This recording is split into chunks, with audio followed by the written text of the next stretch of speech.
বাংলাদেশ জাতীয় ফুটবল দলের প্রস্তুতি ক্যাম্পে বাড়ছে বৈচিত্র্য। ইতিমধ্যে হামজা চৌধুরী, শামিদ সোম, ফাহমিদুল ও কিউবারা প্রবাসী ফুটবলার হিসেবে আলোচনায় রয়েছেন। হামজা খেলেছেন একটি ম্যাচেও। এবার জানা গেল আরও কয়েকজন নতুন প্রবাসী ফুটবলার যোগ দিতে পারেন এই ক্যাম্পেই। বাফুফের টিম ম্যানেজার আমির খান জানান, জাতীয় দলের ভবিষ্যৎ পরিকল্পনায় প্রবাসী ফুটবলারদের গুরুত্ব অনেক, তাই সম্ভাবনাময় খেলোয়াড়দের খুঁজে আনতে কাজ চলছে। তিনি বলেন, হামজা, শামিদ, ফাহমিদুল, কিউবারা ছাড়াও আরও প্রবাসী ফুটবলার যুক্ত হতে পারে আমাদের ক্যাম্পে। একাধিক প্রবাসী ফুটবলারকে দেখা যেতে পারে জাতীয় দলের ক্যাম্পে, যারা দেশের বাইরে জন্মগ্রহণ করলেও বাংলাদেশি রক্ত বইছে তাদের শরীরে। তাদের প্রতিভা কাজে লাগাতে পুরোপুরি প্রস্তুত বাংলাদেশ।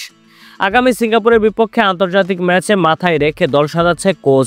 তাদের চাওয়া অভিজ্ঞ ও টেকনিক্যাল দক্ষ প্রবাসীদের সমন্বয়ে একটা ভারসাম্যপূর্ণ স্কোয়াড গড়া। নতুন প্রবাসী ফুটবলারদের মধ্যে কয়েকজন ইতিমধ্যে ভালো মানসম্পন্ন লিগে নিয়মিত খেলে অভিজ্ঞতা অর্জন করেছেন। তাদের সামর্থ্য মূল্যায়নের জন্য ডাকা হচ্ছে ক্যাম্পে। ফুটবল বিশ্লেষকরা বলছেন, শুধু নাম নয়, এই প্রবাসী ফুটবলারদের ফিটনেস ও পজিশনিং বুদ্ধি অনেক উন্নত, যা দলকে এগিয়ে নিতে পারে। তবে বাফুফে স্পষ্ট করেছে, প্রবাসী হলেই জায়গা মিলবে না, কড়া মানদণ্ডে যাচাই বাছাই করেই অন্তর্ভুক্তি হবে। প্রধান কোচ ও টেকনিক্যাল কমিটি খেলোয়াড়দের পারফরমেন্স ও মানসিক দৃঢ়তা যাচাই করবেন।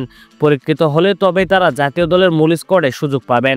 জাতীয় দলে এমন প্রবাসীদের আগমন নতুন উদ্দীপনা তৈরি করেছে। তরুণ খেলোয়াড়দের মধ্যেও তৈরি হচ্ছে প্রতিযোগিতা। সমর্থকরা আশাবাদী, দেশি প্রবাসী সম্মিলিত শক্তিতে ভবিষ্যতের বাংলাদেশ হবে আরও দৃঢ় এবং আরও লড়াকু। প্রিয় দর্শক, হামজা, শামিদ, কিউবা, ফাহমিদুল এদেরকে ছাড়া আর কোন কোন প্রবাসী ফুটবলারকে বাংলাদেশের দলে আপনারা দেখতে চান, তাদের নাম অবশ্যই আমাদেরকে কমেন্ট করে জানান।